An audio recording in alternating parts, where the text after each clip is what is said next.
अस्सलाम वालेकुम ख़वातीन हज़रात, you asked for it programme का नाम जुम्मतुल मुबारक की शाम, और हम आपके लिए प्रोग्राम लेके आते हैं। बुनियादी तौर पे इस प्रोग्राम में हम जो मसाइल होते हैं नशे से रिलेटेड, नशे की बीमारी से रिलेटेड, उनको डिस्कस करते हैं, या उससे जुड़ी हुई जो फैमिलीज़ होती हैं जिनका कोई प्यारा नशे की बीमारी में मुब्तला होता है उसकी बात करते हैं, या फिर कभी साइकोलॉजिकल मसाइल जो होते हैं, साइकियाट्रिक प्रॉब्लम्स जो होती हैं उनकी भी बात करते हैं। मगर इससे हट के कई दफ़ा जो हमारी ज़िंदगियों में मुख्तलिफ़ लोगों को मसाइल पेश आ जाते हैं, कभी कभी हम उनकी भी बात करते हैं।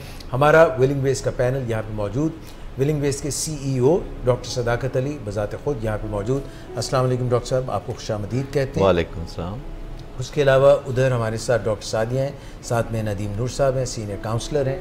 इधर मेरे साथ साइकियाट्रिस्ट हैं डॉक्टर अमानुल्ला, और उधर हैं हमारे साथ शमाइला मतूल लाइक यूजुअल, और असिस्टेंट डायरेक्टर हैं।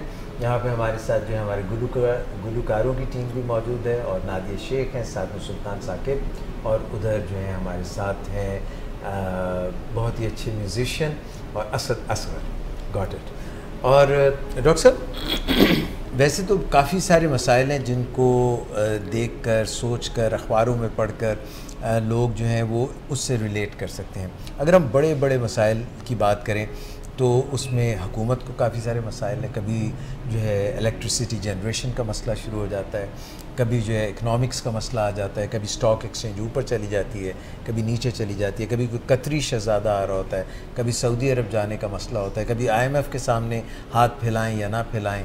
ये सारे मसाइल जो है मुल्क गिर सतह पे भी होते हैं।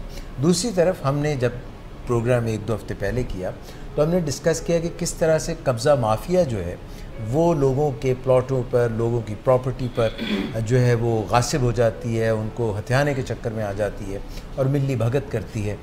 इसको भी अगर हम इसके भी तनाजुर में देखें तो बड़े बड़े नाम, जिनका नाम लेते हुए भी मैं घबराता हूँ, जो इनकी बड़ी बड़ी जो है स्कीम्स हैं, लैंड स्कीम्स हैं, हाउसिंग स्कीम्स हैं, उनका भी कोई जरदारी साहब के साथ किसी को मंसूब कर देता है तो किसी को किसी और के नाम, यानी बड़े बड़े जितने भी सियासी नाम हैं उनके साथ मंसूब कर देता है कि पसे पर्दा कोई भी पार्टी जो है इससे मुस्तस्ना नहीं है। सियासत की मैं बात कर रहा हूँ कि उसमें भी कोई ना कोई है। मगर ये तो बड़े लोगों की बातें हैं। जब आम लोग, एक इंडिविजुअल, एक फ़र्द, उसके कोई प्लॉट के ऊपर जो है गासिबाना जो है उसको हथियाने की कोशिश करता है, और जब वो आप खुद हों जिसके साथ ये वाक़या पेश आया, मरी में, बुलडना में आपका जो प्लॉट था, उसको हथियाने की कोशिश की। इस पर हमने एक प्रोग्राम भी किया।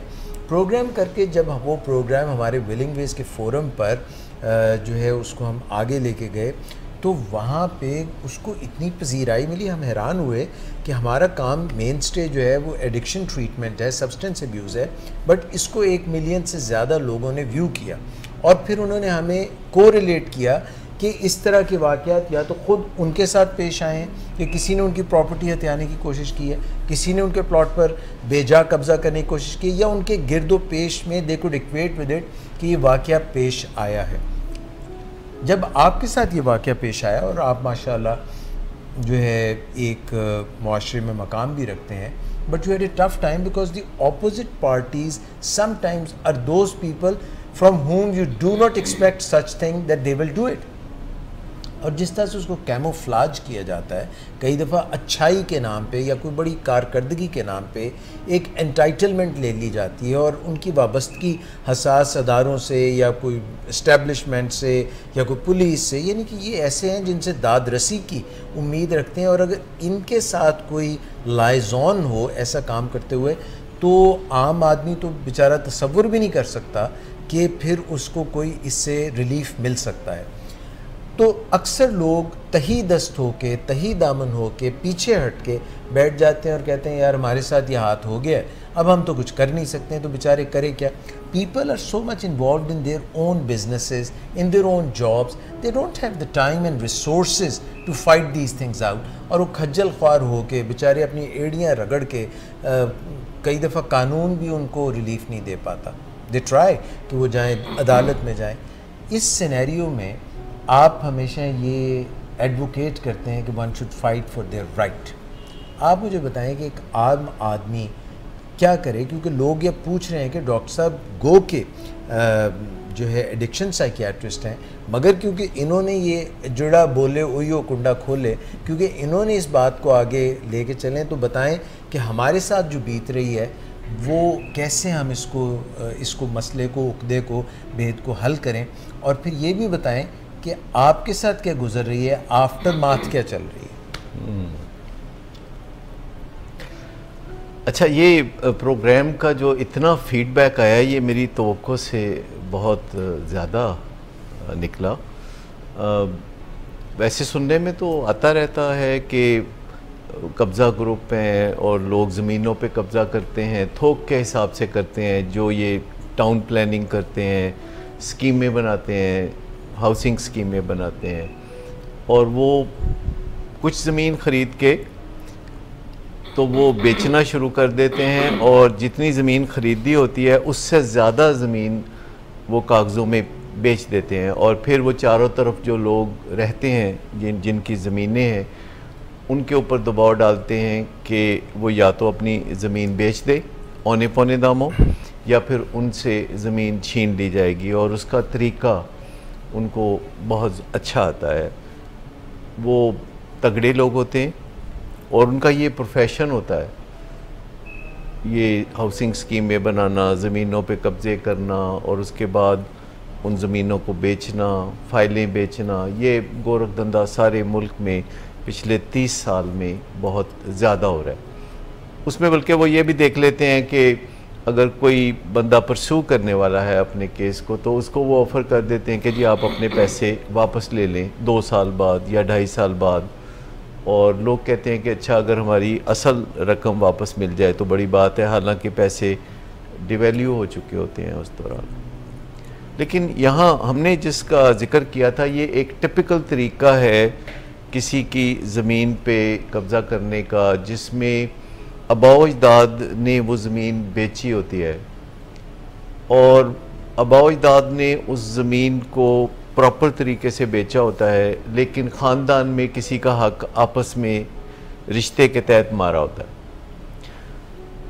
ज़्यादातर ये होता है कि जायदाद जो है वो उसे मर्दों का उस पर हक समझा जाता है। और अभी पिछले कुछ 100 साल पहले अमेरिका में ख़वातीन का जायदाद पे हक ही कोई नहीं था। हमारे मज़हब में तो 1400 साल से ख़वातीन का जायदाद पे हक है, यानी मौरूसी जायदाद पे मर्दों से कम हक है, लेकिन हक है। लेकिन अमली तौर पर देखने में आया कि ख़वातीन को जायदाद से हिस्सा नहीं मिलता, और अगर वो हिस्सा मांगे तो उनसे कता ताल्लुकी की जाती है या उनसे नाराज़ी का इजहार किया जाता है। और बहनें चूँकि भाइयों से राज़ी रहना चाहती हैं और शादीशुदा होने के बाद उनकी एक मजबूरी भी होती है कि अपनी बैक को स्ट्रॉन्ग रखने के लिए अपने मैके में ताल्लुकात वो ख़राब नहीं करना अफोर्ड कर सकती, लिहाजा वो चुपके दर्द को दिल में सहती हैं और ज़्यादा इसरार नहीं करती और साइन करके वो दे देती हैं कि हम इस जायदाद से जो है दस्तबरदारी इख्तियार करते हैं। लेकिन उनके हस्बैंड बाज़ औक़ात इस चीज़ से बेचैनी महसूस करते हैं। बाज़ औक़ात जब उनके बच्चे जवान होते हैं बाद में, तो वो बहुत ज़्यादा इस चीज़ पे नाराज़ होते हैं और फिर वो कमर कस लेते हैं कि वो जो हक़ उनको कभी बहुत पहले मिलना चाहिए था और जो नहीं मिला, तो वो किसी तरीके से हासिल करें। और उसमें जब इंसान अपने ज़हन में एक झूठी मंतक घड़ लेता है तो उसके लिए वो सच्ची हो जाती है, क्योंकि वो उस पर बिलीव करने लगता है, वो दिन रात उसके बारे में सोचता है। वो जब भी किसी ऐसी प्रॉपर्टी के करीब से गुज़रता है तो उसका खून जोश मारता है। वो समझता है कि ये प्रॉपर्टी उसकी है जिस पे किसी ने कब्ज़ा किया हुआ। इंसान का जहन बहुत फ्लेक्सिबल है सोचों के मामले में, वो दिन को रात और रात को दिन समझ लेता है। आप देखिए इंसान के ख़यालात में कितना फ़र्क है। लोग कितनी लघु बातों को बाज़ औक़ात हकीकी तौर पर सच समझते हैं। दुनिया में ऐसा हमेशा आप देखते आए। सो ये जो प्लॉट जिस पे कब्ज़ा करने की कोशिशें की गई, ये हमने कोई 2005 में ये ख़रीदा था और पहले 4 हाथ ये बिक चुका था, तो 5वें हाथ हमने रजिस्ट्री कराई थी। तो अमूमन ऐसा प्लॉट जो कि आप ख़रीदते हैं और उसकी रजिस्ट्री है और 5वें हाथ आपने ख़रीदी है, यानी पहले भी 4 रजिस्ट्रियाँ हैं कोई 10-15 साल के अरसे में, और उससे पहले वो किसी ने किसी से ख़रीदी, फिर किसी ने किसी से ख़रीदी, तो बाज़ औक़ात इतनी पुरानी रजिस्ट्रियाँ निकलवाना कोई इतना मुमकिन भी नहीं होता। तो अगर देखा जाए तो जिस प्लॉट की हम बात कर रहे हैं ये 20 कनाल के एक बड़े प्लॉट का छोटा हिस्सा है, 1 कनाल का, और ये पाकिस्तान बनने से भी पहले किसी अंग्रेज़ की मलकियत था, फिर किसी हिंदू ने ख़रीदा था,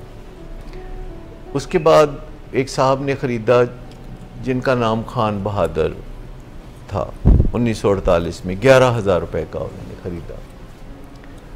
खान बहादुर साहब के 2 बेटे और 1 बेटी थी, और उन्होंने ये प्लॉट ख़रीदा और इसका नाम कुल्डना स्टेट कहा जाता था।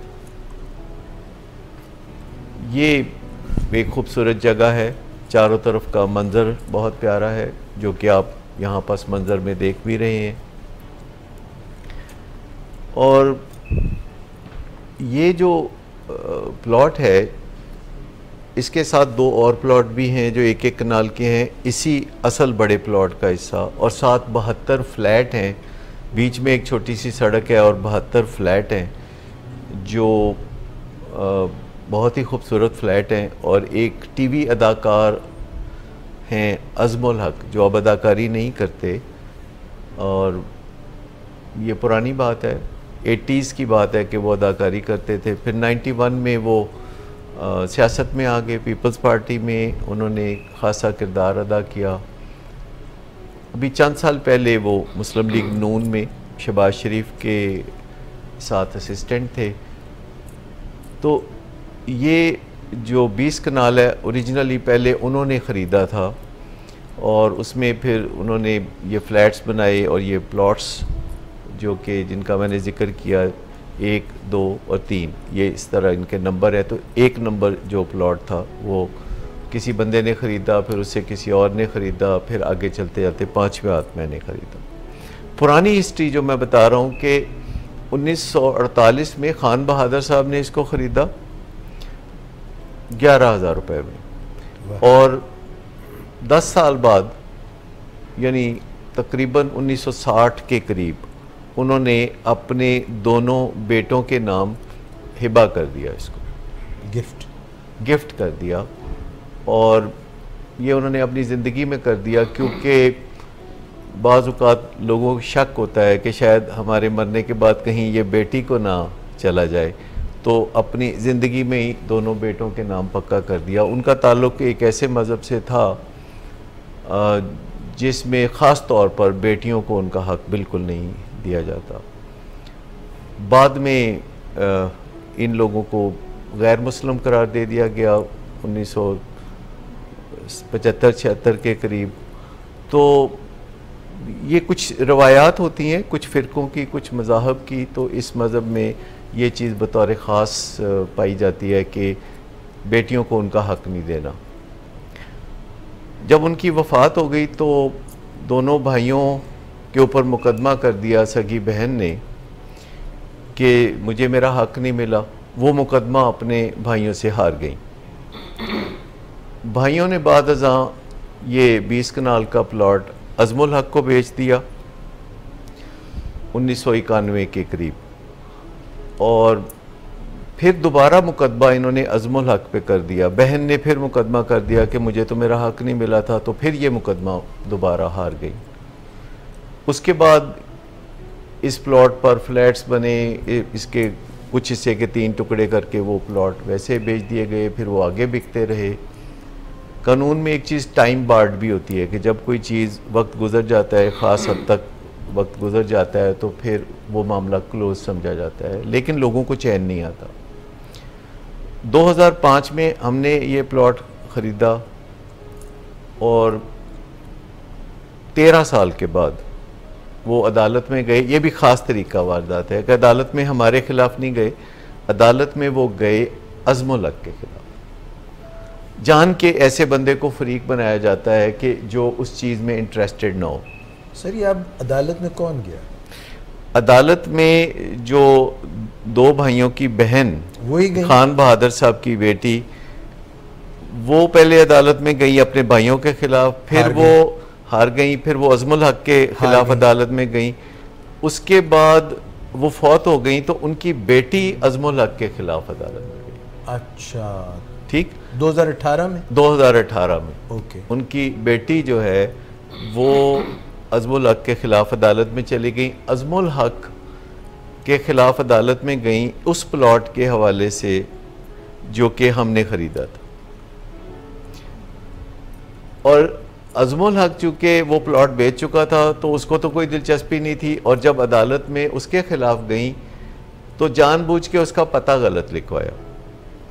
जैसे अगर कोई गुलबर्ग 2 में रहता है तो अगर आप गुलबर्ग 3 में लिख दें तो वो कभी भी इतला वहाँ तक नहीं पहुँचेगी, लिहाजा वो यकतरफा एक डिग्री ले ली, एक्स पार्टी डिग्री जिसको कहता है। इसमें टिपिकल ये होता है कि हमेशा एक एक्स पार्टी डिग्री होती है, उसमें बाज़-औक़ात बहुत मिली भगत होती है, तो एक्स पार्टी डिग्री कोई ऐसी नहीं समझी जाती जिस पे कुछ अमली कदम उठाया जा सके।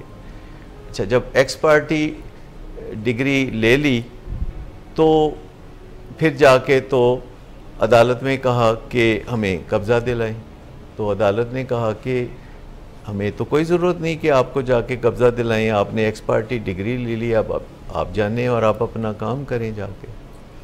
फिर वो मरी कमेटी में गए, उन्होंने भी रिफ्यूज़ किया। फिर उन्होंने यानी ख़ातून जिन्होंने मुकदमा किया उनके जो खामद हैं जो कि रिटायर्ड ब्रिगेडियर हैं, तो उन्होंने अपने ये तरीक़ा कार करने की कोशिश की कि जो उनके कॉलीग थे आर्मी में जो कि अब भी सर्व कर रहे हैं या वैसे उनके जो ताल्लुकात थे बहुत ज़्यादा, उनको इस्तेमाल करते हुए पुलिस के ऊपर प्रेशर डाला, और पुलिस बाज़ औक़ात मजबूर हो जाती है क्योंकि ऊपर से प्रेशर इतना होता है। और फिर साथ ये कहने की कोशिश की कि उनका एक बेटा पुलिस में था जो शहीद हो गया था 2006 में। मज़े की बात यह है कि हमने प्लॉट 2005 में ख़रीदा और उनका साहबज़ादा जिनके बारे में वो बार बार कहते हैं कि मैं शहीद का वालिद हूँ, वो 2006 में शहीद हुए एक दहशतगर्दी के वाक़या में। और हमारा बड़ा एहतराम है शहीदों के लिए, और हम समझते हैं कि शहीद ज़िंदा होते हैं और हमारे दरमियान ज़िंदगी गुजारते हैं। तो मैं सोचता हूँ कि उनको कितना बुरा लगता होगा कि उनके वालिद दुनियावी मालूमता के लालच में एक खामखा का प्लॉट हथियाने के लिए उनका जो अच्छा नाम, उनका जो अच्छा काम है, उसको बीच में ला रहे हैं। ट्रू। तो पुलिस के ऊपर बहुत ज़्यादा दबाव पड़ गया। पुलिस ने हमारे 3 लोगों को जो मरी में हमारे हस्पताल में सीनियर लोग हैं और एक इस्लामाबाद में जो हमारे सीनियर डायरेक्टर हैं, उनको उन्होंने थाने में बिठा लिया। और ये सारा जो गोरखधंधा है कि शहीद का प्लॉट और इस तरह की बात, जबकि जब प्लॉट की रजिस्ट्री हुई है उस पर बोर्ड लगा हुआ था, सारी छानबीन हुई थी, पिछली रजिस्ट्रियाँ भी थीं, और शहीद उस वक्त ASP थे रावलपिंडी में, उसी एरिए के साथ उनका ताल्लुक़ भी था बहुत गहरा। लेकिन ये 13 साल बाद उन्होंने ये गोरखधंधा किया। अच्छा, जब उनसे मुलाकात हुई तो उनसे बार बार मैंने पूछा कि कोई आपके पास कोई डॉक्यूमेंट, कभी आपकी बेगम साहबा जिन्होंने ये मुकदमा किया उनके पास कभी कोई डॉक्यूमेंट होगा जो कि वो दिखा सकें कि जिसमें इस प्लॉट के अंदर उनका कोई मौरूसी हक या कोई दावा या जिससे कोई साबित होता हो। और मैंने उनको बताया कि जो पिछले मुकदमात का रिकॉर्ड मैंने अदालत से निकलवाया है उसके मुताबिक ये 2 भाइयों को हिबा कर दिया था उनके वालिद ने। तो इसके जवाब में उन्होंने कहा कि एक दफ़ा बेटी ने जाके बाप से गिला किया, रोई धोई कि आपने भाइयों को दे दिया, मुझे नहीं दिया। तो उन्होंने कहा कि तुम्हारे भाइयों का है तो तुम्हारा ही हुआ ना। और फिर साथ कहा कि उन्होंने ज़ुबानी कह दिया कि अच्छा इसमें से कुछ हिस्सा, यानी कोई हिस्सा ज़ुबानी कह दिया कि वो मैं तुम्हें भी दूंगा। और इस तरह की फिर एक दरख्वास्त भी उन्होंने मरी कमेटी में जमा कराई जिसमें लिखा हुआ था कि ये वालिद ने मुझे ज़ुबानी हिबा किया था, बेटों को बाकायदा गिफ्ट डीड के तहत हिबा किया था और बेटी को ज़ुबानी हिबा किया था। बहुत लम्हा फिक्रिया है कि हम कितना फ़र्क करते हैं बेटियों और बेटों के दरमियान। बेटों को ही हम ओन करते हैं। बड़े अफसोस की बात है, बड़े तकलीफ़ की बात है कि बेटों को तो बाकायदा हिबा किया और बेटी को ज़बानी कह दिया कि भाई तुम्हें भी करेंगे, और बेटियां फिर कहती हैं कि सब्र के अलावा और क्या चाह रहा है। बेटियां फिर वो मजबूरी का नाम शुक्रिया समझती हैं, लेकिन बेटियां जहां ब्याही होती हैं फिर उनका कोई जो ससुराल वाला होता है या उनका अपना खावंद वो लालच में आके अपने मसल्स को आजमाना चाहता है और किसी न किसी को उससे खामखा तकलीफ़ में मुब्तला करता है। जब हमारे सीनियर लोगों को पकड़ के पुलिस में बिठा लिया और उनके साथ बहुत बेइज्जती का सलूक किया, उन्हें गाली गलोच दे के उनका मोरल नीचे करने की कोशिश की, उन्हें टेम्पटेशंस दी कि आप गवाही दे दें कि ये रजिस्ट्री जाली है या आप हमारे मतलब का बयान दे दें तो हम आपको छोड़ देंगे। लेकिन उन्होंने सब्र से वक्त गुजारा पुलिस के पास एक ऐसे कमरे में जो कि मैंने जब जाके देखा तो वो मुकम्मल अंधेरा था। वहाँ एक रोशनी की हल्की सी किरण भी बाहर से नहीं आती थी। वहाँ सांस लेना भी दुश्वार था ताकि जो पढ़े लिखे लोग हैं, जो शुरफा हैं, वो हौसला हार के उनकी मनमानी बातों पर अमल करने के लिए तैयार हो जाएं। जब मेरे साथी वहाँ थे तो मैं फ़ौरन पहुँचा और मैंने एक अपने दोस्त जो कि रिटायर्ड कर्नल हैं, मैंने कहा कि चूँकि उनका भी ताल्लुक़ आर्मी से है तो मेरे दोस्त हैं रिटायर्ड कर्नल, तो उनको मैंने बतौर मिडल मैन के बीच में डाला और मैंने उनको टेलीफोनिकली रब्ता करके तो उनसे कोई अपॉइंटमेंट लेने के लिए कहा। तो हमारे दरमियान तय पाया कि हम इस्लामाबाद के बेस्ट वेस्टर्न होटल में मिलेंगे। और जब इस्लामाबाद के बेस्ट वेस्टर्न होटल में हम मिले तो उनसे बातचीत करके मुझे बड़ी हैरत हुई कि जैसे कोई डिलूजनल होता है, जैसे कोई बंदा ऐसी चीज़ पे यकीन रखता है जो बिल्कुल वाज़े तौर पर गलत होती है। मैं बार बार उनसे कह रहा था कि कोई डॉक्यूमेंट्स हैं तो दिखाइए। देखिए मैं आपको ये रजिस्ट्री दिखा रहा हूँ जो कि 5वें हाथ की रजिस्ट्री है और ये उसकी अटेस्टेड कॉपी है, ये आप देख लीजिए। ओरिजिनल कहें तो मैं ओरिजिनल भी दिखा देता हूँ। तो वो उसे कह रहे हैं ये होक्स है, ये जाली है, ये फलाना है। और जब मैं उन्हें कहूँ कि आप ही कोई डॉक्यूमेंट मुझे दिखा दीजिए तो वो कहें कि मैं एक शहीद का बाप हूँ, मैं गलत नहीं कह सकता, वगैरह वगैरह।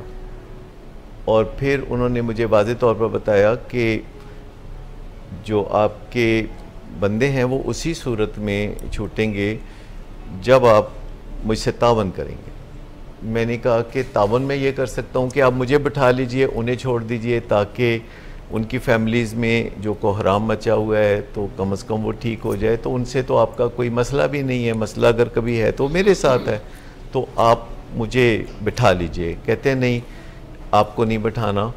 मैंने कहा कि मैं खुद चला जाऊंगा तो वो पुलिस फिर उनको छोड़ने पे मजबूर हो जाएगी। कहते नहीं वो आपको भी बिठा लेंगे और उन्हें भी नहीं छोड़ेंगे। मैंने कहा कि आप ऐसे कैसे कह सकते हैं। तो उन्होंने बताया जो उसका मतलब ये था कि उन्हीं के साथ मिलके तो मैं ये सब कुछ कर रहा हूँ।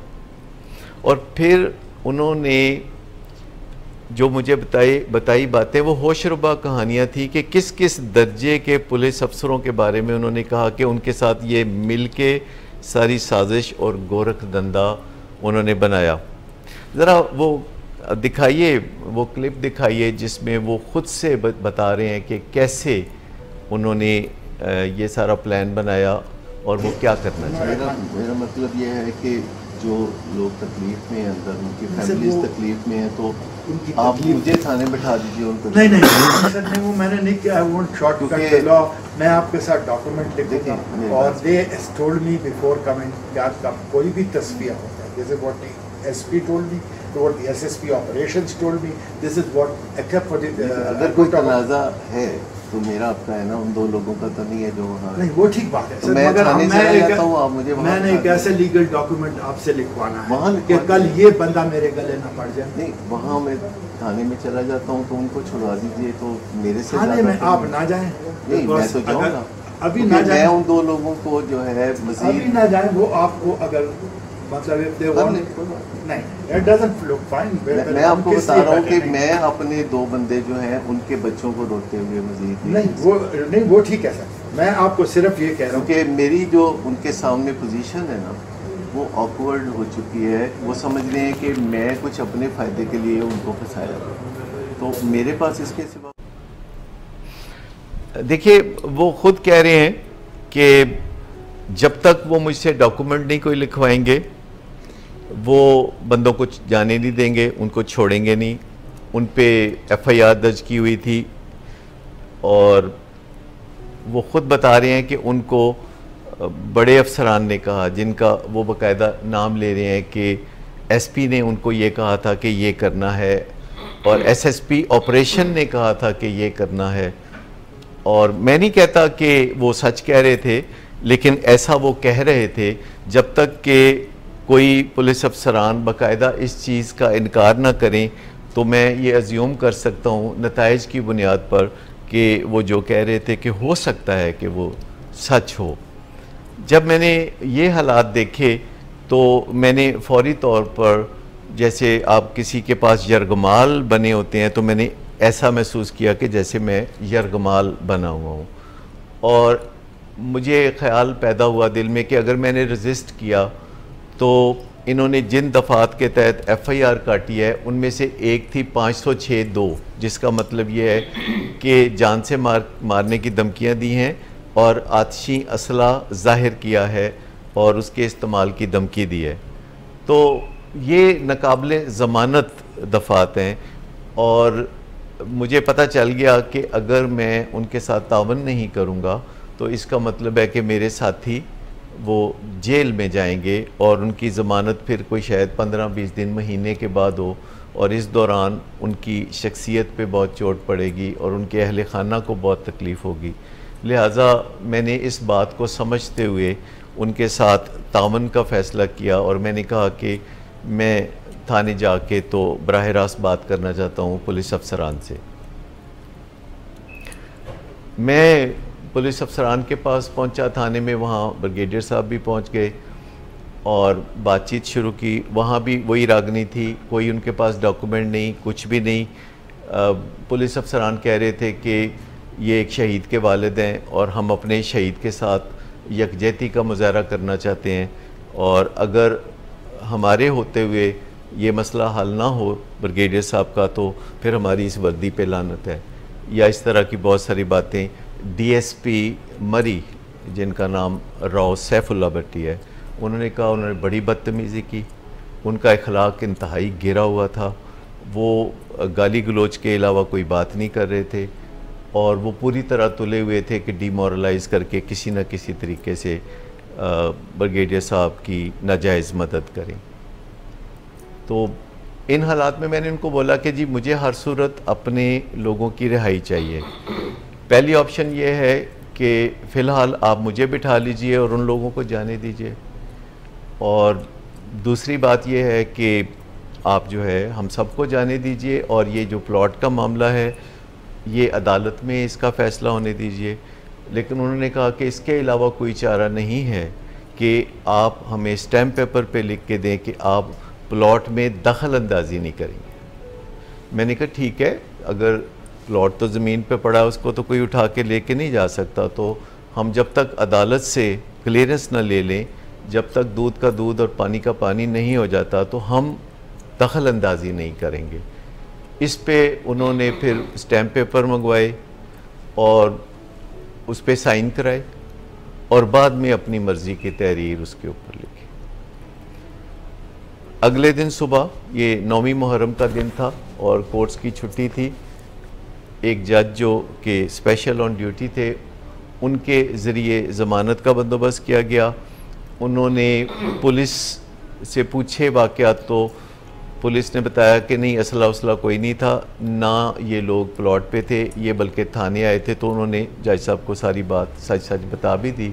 जज साहब ने वो दफ़ात में से जो 506(2) है उसमें से 2 को ख़त्म किया और उसे 506 बना के काबिल ज़मानत बना के उस मामले को हमारे लोगों की ज़मानत कबूल की छुट्टी के दिन। उनका बहुत शुक्रिया, उनकी बहुत मेहरबानी। इतने दबाव के बावजूद उन्होंने ये मामले को इस तरीके से हल किया। और उसके बाद एक बड़ी होशरुबा कहानी है कि मुझे पिछले पूरे 1 महीने में यूँ लग रहा है कि मेरा प्रोफेशन एक डॉक्टर के तौर पर मरीज़ों का इलाज करना नहीं है, बल्कि मेरा प्रोफेशन ये है कि किसी प्लॉट पे नजायज़ कब्ज़े को कैसे छुड़वाते हैं। ये एक दिलचस्प कहानी है जो कि मैं चाहूँगा कि वक्फ़ा हम ले लें तो मैं बताऊँ कि फिर क्या हुआ और मुझे कैसे कैसे और कहाँ कहाँ क्या क्या करना पड़ा। ख़वातीन और हज़रात, यहाँ पे वक्फ़ा इसलिए भी ज़रूरी है क्योंकि स्ट्रेस, हाई हैंडेडनेस, कोर्शन, ये जो सारे अल्फाज हैं जिसमें आप ज़बरदस्ती और ये सब कुछ करते हैं, ये जिसके साथ बीतती है, जिसके साथ गुज़रती है, जिसके साथ ये हो रहा होता है, उसको भी वक्फ़े की ज़रूरत होती है क्योंकि उसके जहन वग़ैरह और जो सारी स्टेक्स होती हैं और इज़्ज़त भी, वो सारा मफलूज करने के लिए काफ़ी कुछ होता है। Will take a break, will be right back and doctor Sadaqat Ali will tell the rest of the story so that you can understand, आप ये जान सकें कि अगर आपके साथ खुदा न खास्ता इस मुआशरे में, इस नए पाकिस्तान में ऐसा कोई वाक़या पेश आता है और लोग जो अपने आप को समझते हैं कि वो मसनद नशीन हैं, वो आपके साथ ऐसा करते हैं, तो फ़कत एक बात याद रखिएगा, हिम्मत नहीं हारनी। You have to fight for your right. Will be right back. बीमारियां दोनों बहुत मिलती जुलती हैं, यानी दोनों बीमारियां प्राइमरी हैं, जिसका मतलब है कि इसके अंदर मौरूसी वजूहात हो सकती हैं और दोनों बीमारियां जो हैं उसके लिए ज़रूरी नहीं कि पहले कोई बीमारी हो, ये अज़ खुद जन्म ले सकती है। जैसे प्राइमरी एजुकेशन होती है तो पहले कोई एजुकेशन नहीं होती।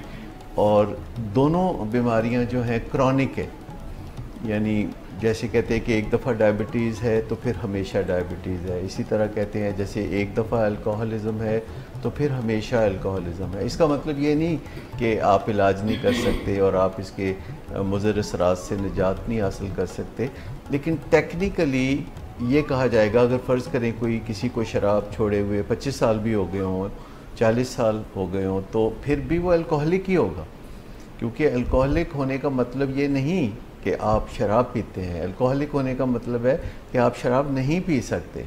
इसी तरह डायबिटीज़ एक दफ़ा जो हो जाती है तो फिर आपका स्टेटस यही रहता है डायबिटिक का, चाहे आपकी शुगर साल के 365 दिन कंट्रोल हो, लेकिन आप पहले जैसे नहीं हो सकते। जो कि नॉन डायबिटिक स्टेटस है आपका, वो बहाल नहीं हो सकता। माइंड बॉडी कनेक्शन दोनों तरफ नज़र आ रहा है। अगरचे बज़ाहिर यूँ लगता है कि डायबिटीज़ सिर्फ़ एक जिस्मानी बीमारी है और अल्कोहलिज़म सिर्फ एक नफ्सियाती बीमारी है, लेकिन हकीकत ये है कि दोनों प्राइमरी और जिस्मानी बीमारियां हैं और दोनों में जहन के अंदर एक सेट ऑफ सिम्टम्स पैदा होता है जिसे हम सिंड्रोम कह सकते हैं। मैं ये छोटा सा पैगाम ज़रूर देना चाहूँगा कि कभी ज़हनी सुकून के लिए या हाई फील करने के लिए नेचुरल हाई को भी ट्राई करें। कभी मेडिटेशन, कभी योगा, कभी वॉक, कभी प्यार और मोहब्बत के इजहार से, कभी बाहमी एक दूसरे की मदद करके खुशी महसूस करने की कोशिश की जाए, तो शराब या इस जैसी कबाहतों की कभी ज़रूरत ही नहीं रहेगी। और हम ये जितना जल्दी कर लें उतना अच्छा है। Welcome back.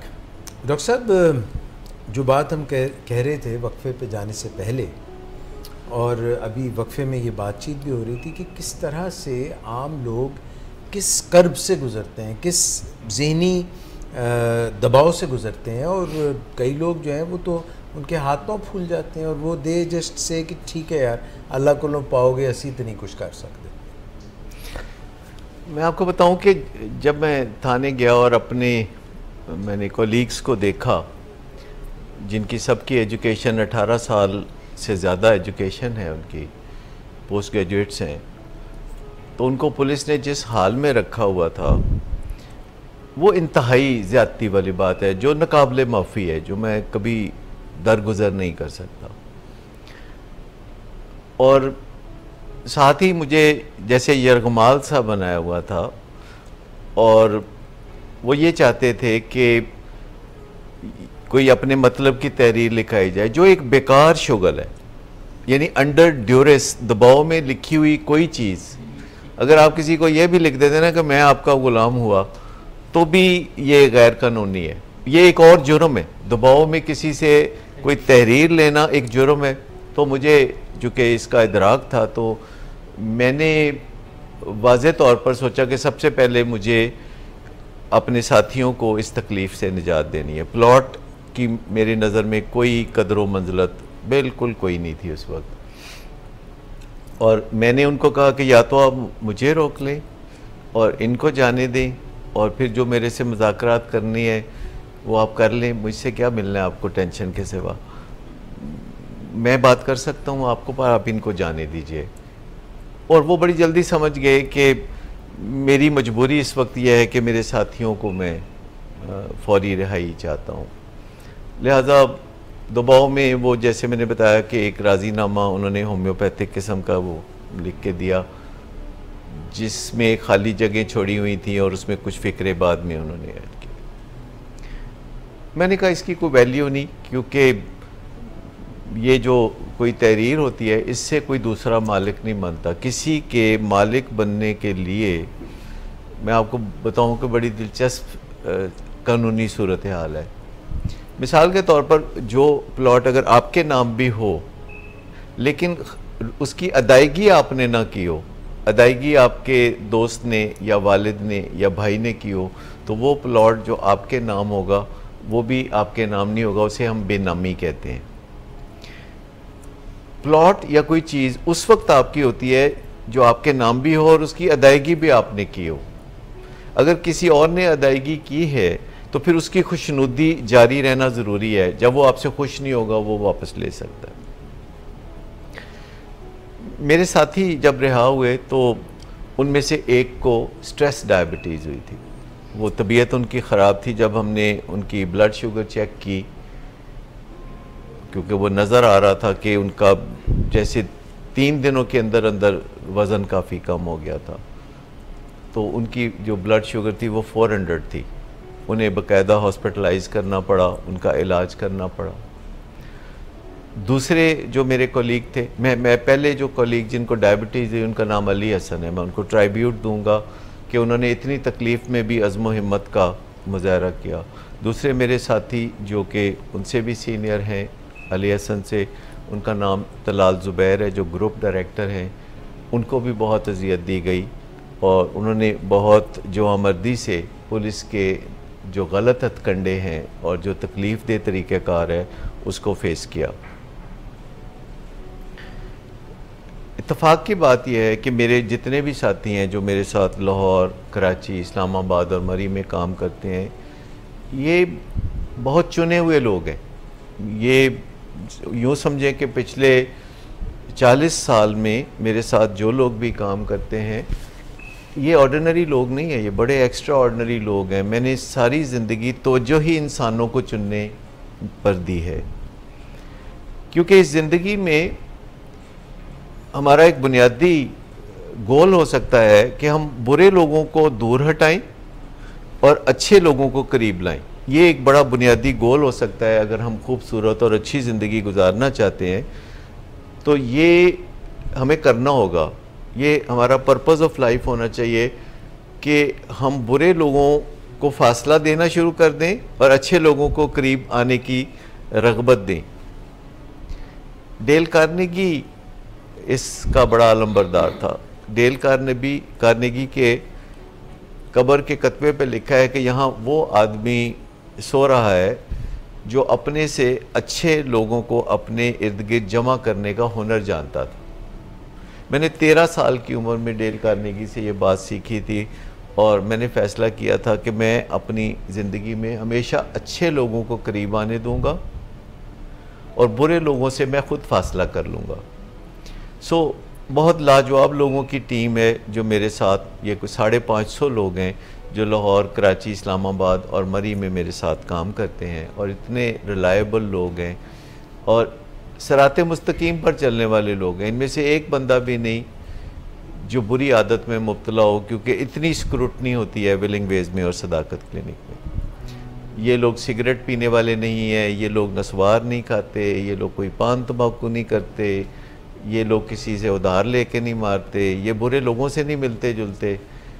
सो जो लोग भी वाबस्ता हैं हमारे तीनों अदारों से, यानी सदाकत क्लिनिक, विलिंग वेज और डायबिटिक्स इंस्टीट्यूट, ये बड़े सुलझे हुए लोग हैं। मैं ये ज़ाती तौर पर बड़े फ़ख्र से जानता हूँ, क्योंकि मैंने ऐसा शौरी तौर पर किया है।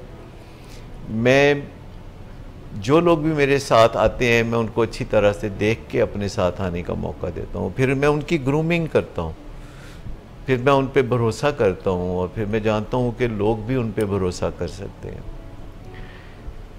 सो जो लोग मेरे मरी में मेरे साथी, मेरे कोलीग हैं, वो पूरी तरह हिम्मत में थे, और हमने बाकायदा बैठ के एक प्लान बनाया कि अब हम किस तरह ये जो जुल्म व सितम है इसके ख़िलाफ़ आवाज़ कैसे उठाएंगे।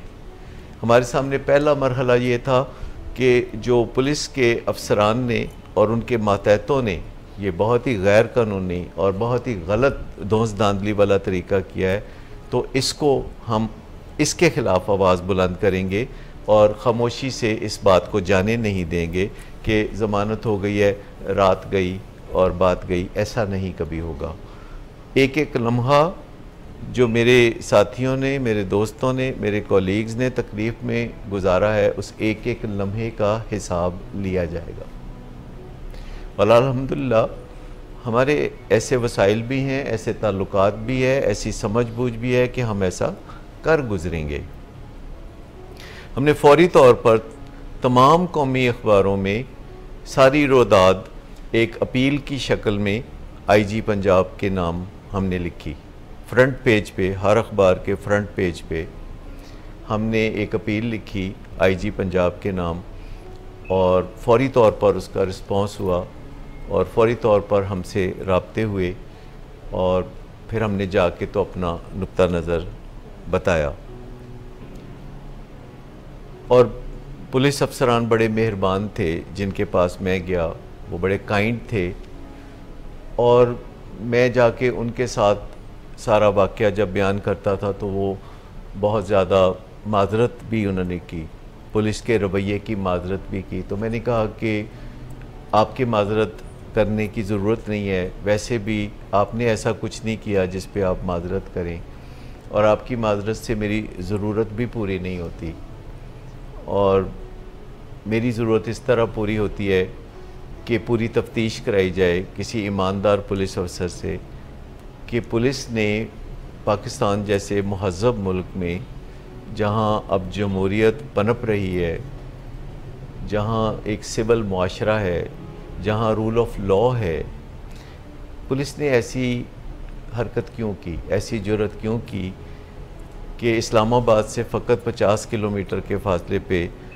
मरी जैसे खूबसूरत इलाके में इतनी बदसूरत हरकत क्यों की।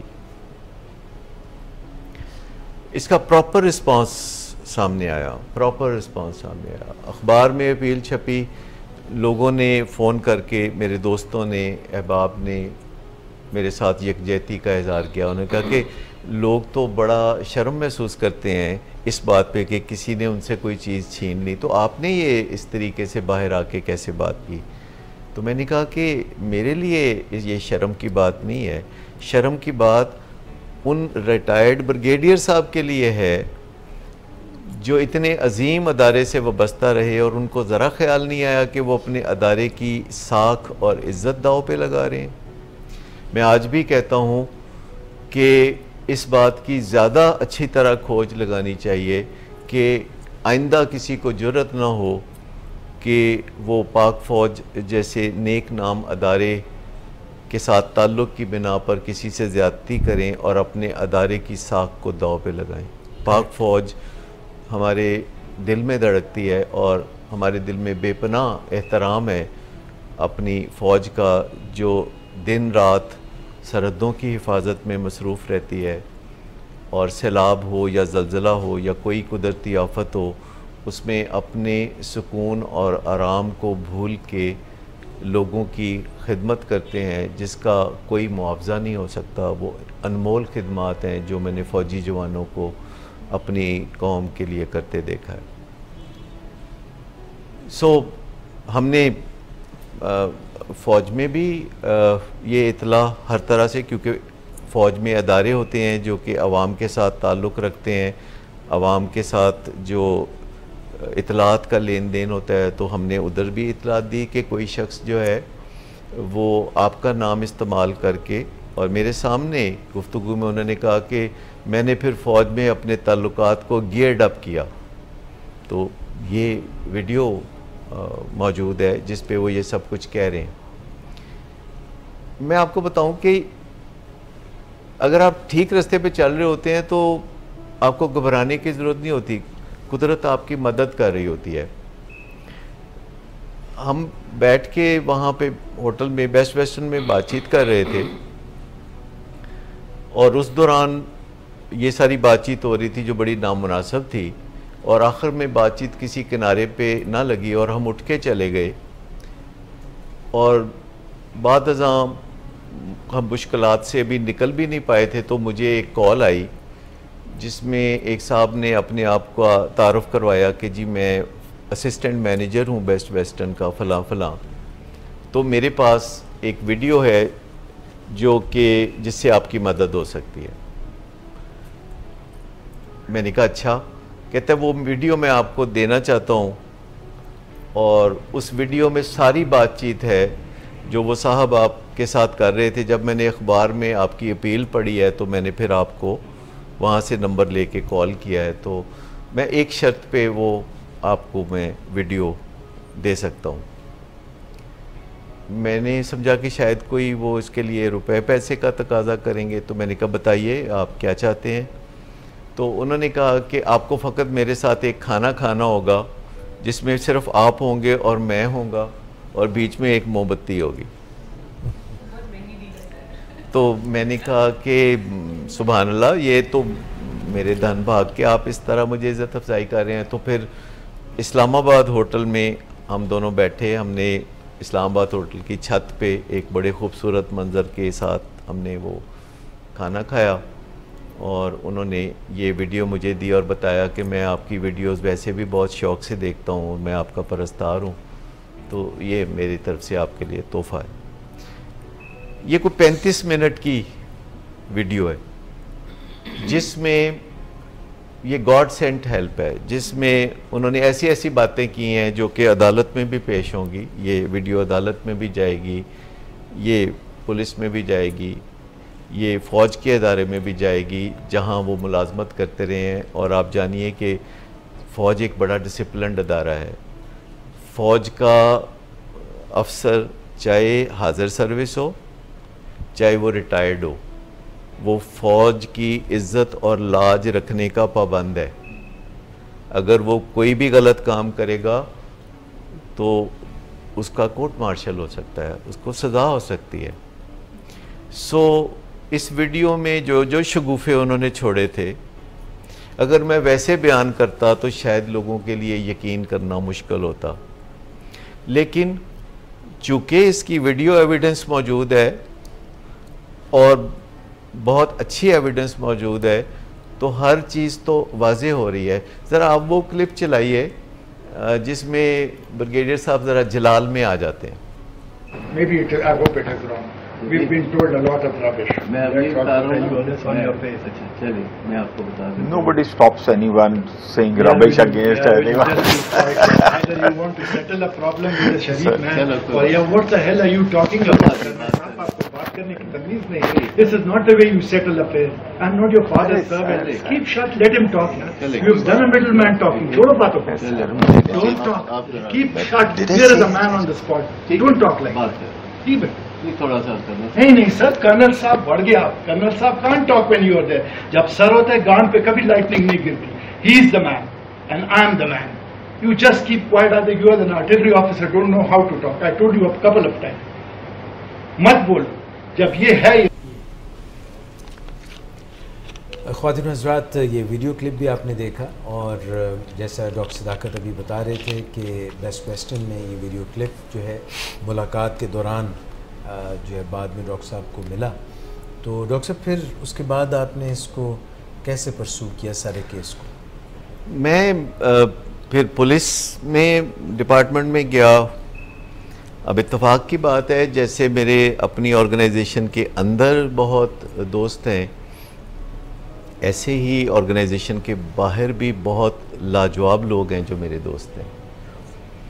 अब यूँ समझे कोई 100 लोग हैं पाकिस्तान में जो मेरे दिली तौर पर बड़ा मोहब्बत वाले दोस्त हैं, जो कि नेक नाम लोग हैं, जो अच्छी ज़िंदगी गुजारने वाले लोग हैं, जो मीडिया से वाबस्ता हैं, जो टीवी एंकर्स हैं, जो सियासत में हैं, जो पुलिस में हैं, जो हमारी फोर्सेस में हैं, जो कि अब मैं उम्र के हिस्से में हूँ जिसमें मेरे साथ मुख्तलिफ़ स्टेजेस पे लोग पढ़ते रहे, स्कूल में, कॉलेज में, यूनिवर्सिटी में, बाहर। तो आजकल ज़माना है आप अपने पुराने दोस्तों को भी रिक्लेम करते हैं। तो मेरे बहुत अच्छे दोस्त और जिन्होंने ये वीडियो देख के ख़ुद मुझसे रब्ता किया और अपनी मदद एक्सटेंड की, और पाकिस्तान भर से लोगों ने सैकड़ों पैगामात जो फेसबुक पे जब हमने वीडियो पिछली अपलोड की थी तो वो किए। हत्ता कि ब्रिगेडियर साहब के रिश्तेदारों ने मुझसे रब्ता किया और उन्होंने बताया कि इनकी आदत क्या है, उन्होंने बताया कि ये क्या करते रहे हैं ज़िंदगी में, लोगों के साथ क्या खिलवाड़ करते रहे हैं, उन्होंने बताया कि इनके तौर तरीके क्या हैं। खैर मुझे इससे कोई लेना देना नहीं, मैं किसी की ज़ाती ज़िंदगी में पढ़ना नहीं चाहता, लेकिन अदालत में इंशाल्लाह इनको खिफ़त उठानी पड़ेगी, क्योंकि मेरा पहला असूल ये है कि मैं ज़िंदगी में हमेशा बातचीत पे यकीन रखता हूँ, मैं मंतक पे यकीन रखता हूँ, मैं गुस्सा दिखाने पे यकीन नहीं रखता, मैं ना हाथापाई पे यकीन रखता हूँ। ये जानवरों वाले काम है, ये मुझे नहीं करने पसंद। कई महाज होते हैं जिस पे आप लड़ते हैं। लोगों की आगाही के लिए बता रहा हूँ, मैं पहले भी इस मरहले से गुज़रा था 2015 में, जब हमारे एक प्लॉट पे किसी ने कब्ज़ा किया था तो फिर हमने छुड़ाया था उसको। तो ऐसा सबसे पहला आप नोट कर लीजिए, हाथापाई से, गाली गलौज से या ताकत के ज़ोर पे नहीं होता। ऐसा बातचीत की बुनियाद पर होता है, लोगों के तावन की बुनियाद पर होता है, और जो भी मसले हमारी ज़िंदगी में होते हैं उनके लिए हमें किसी एक मुहाज पर नहीं लड़ना होता, हमें कई महाजों पर लड़ना होता है। जैसे प्लॉट है तो इस पे कोई कब्ज़ा करने की कोशिश कर रहा है और पुलिस इस तरीके से नाजायज़ किसी की मदद कर रही है, तो सबसे पहले आपको पुलिस का और कब्ज़ा करने वालों का नेक्सस तोड़ने की ज़रूरत होती है। प्लॉट बात की बातें हैं, ये जो गलत गठजोड़ है ये तोड़ने की ज़रूरत होती है। और मैं आपको बताऊं कि पुलिस भी एक डिसिप्लिन्ड फोर्स है, और आप रजू ना करें या परसू ना करें तो आपकी मर्ज़ी, लेकिन पुलिस में रहते हुए कोई बंदा गैर कानूनी हरकत करता है तो वो अपने करियर को दाव पे लगाता है।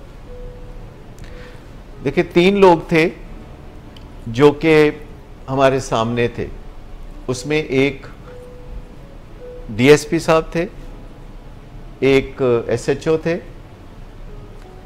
यानी इंस्पेक्टर थे, तीसरे एएसआई थे जो कि वहाँ तफ्तीशी का रोल कर रहे थे, और तीनों जो है ये पूरी तरह इस मिली भगत में पहले से शामिल थे, और कुछ शायद पीछे पसे पर्दा बड़े अफसरान भी थे।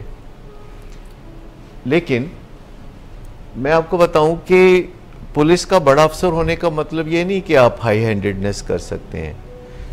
ममलकत खुदादाद पाकिस्तान इसलिए नहीं लिया गया था कि अंग्रेज़ों की ग़ुलामी से निकल के हम यहाँ अपने लोगों की ग़ुलामियों में आ जाएं। आज़ादी ही तो एक नेमत है जो हम पाकिस्तान में बहुत ज़्यादा इंजॉय करते हैं, जिसकी वजह से हम दुनिया भर के तमाम ममालिक से ज़्यादा अपने मुल्क को प्यार करते हैं, जिसकी वजह से बाहर जाने के मौके छोड़ के हम पाकिस्तान में अपने मुल्क में रहना पसंद करते हैं।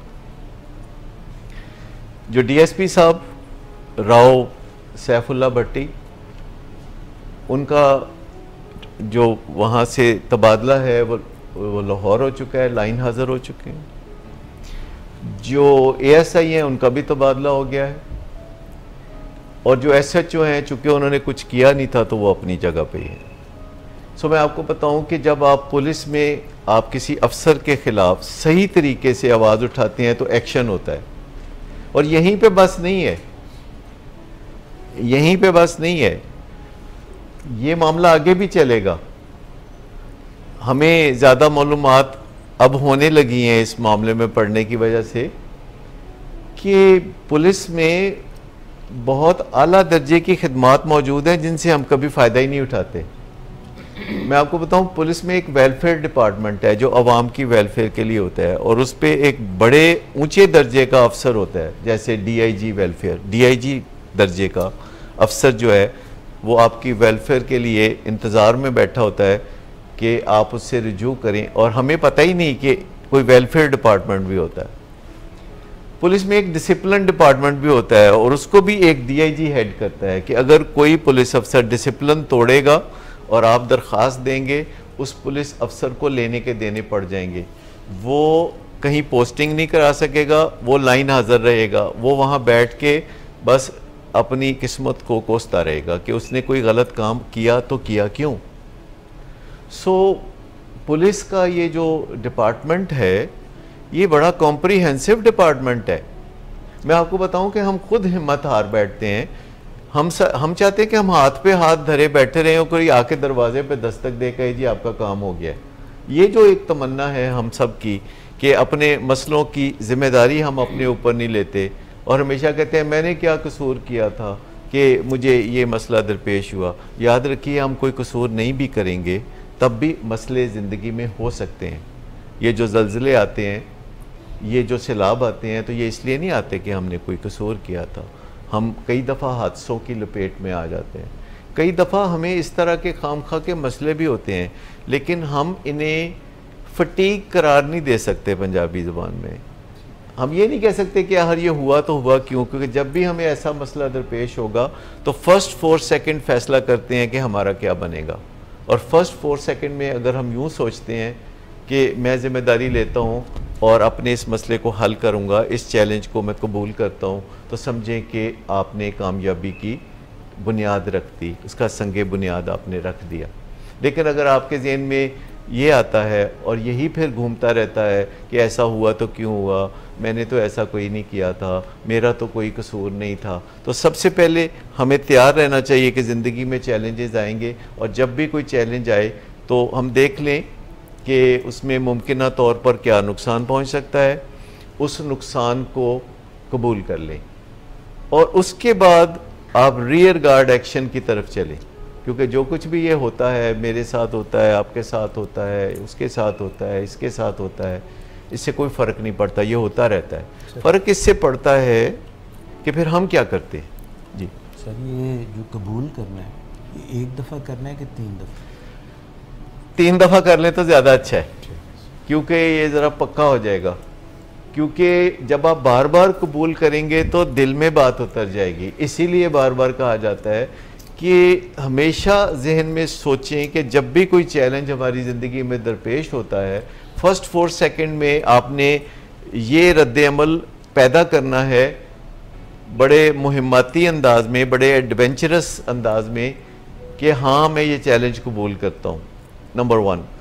नंबर 2, फिर आपने आने वाले हर लम्हे को इंजॉय भी करना है, क्योंकि अगर आपने अपने चैलेंज को इंजॉय नहीं किया तो आप जल्द थक जाएंगे, आप जल्द हौसला हार जाएंगे। क्योंकि जिन कामों को आप इंजॉय करते हैं वो काम आप करते रहते हैं, जिन कामों को आप इंजॉय नहीं करते या जिन कामों से आप थक जाते हैं वो काम आप छोड़ देते हैं। सर, ये कब्ज़ा ग्रुप वालों के ख़िलाफ़ लड़ने का बता रहे हैं, ये शादी के बाद की बात बता रहे हैं? ये दोनों सूरतों में मैं कह रहा हूँ। ठीक है, मैं आपको बता रहा हूँ कि ये एक ही बात है, असल में ये एक ही बात है कि जब आप किसी चैलेंज को एंजॉय कर रहे होते हैं तो आपके अंदर साथ साथ एनर्जी जनरेट हो रही होती है। सो मैं अगरचे पिछले 1 महीने में काफ़ी ट्रैवल भी इस वजह से करना पड़ा, कोई 200 कॉलें मुझे करनी या सुननी पड़ी होंगी, और बहुत सारी भाग दौड़, इसके अलावा रुपया पैसा भी खर्च करना पड़ा, अपने दोस्तों का तावन भी हासिल करना पड़ा। लेकिन अक्सर लोग मुझे कहते हैं ऐसा लग रहा है जैसे आप बहुत मज़ा कर रहे हैं। अच्छा, ये ऑनेस्टली ऐसा ही है। मुझे